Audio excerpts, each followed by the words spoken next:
I didn't close my calendar spread options. Today I tried Tesla option. It worked out. Today I purchased Tesla put option. Expiring date is 26.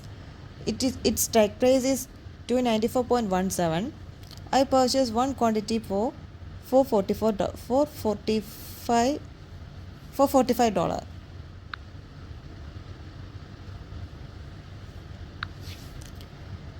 Another put option.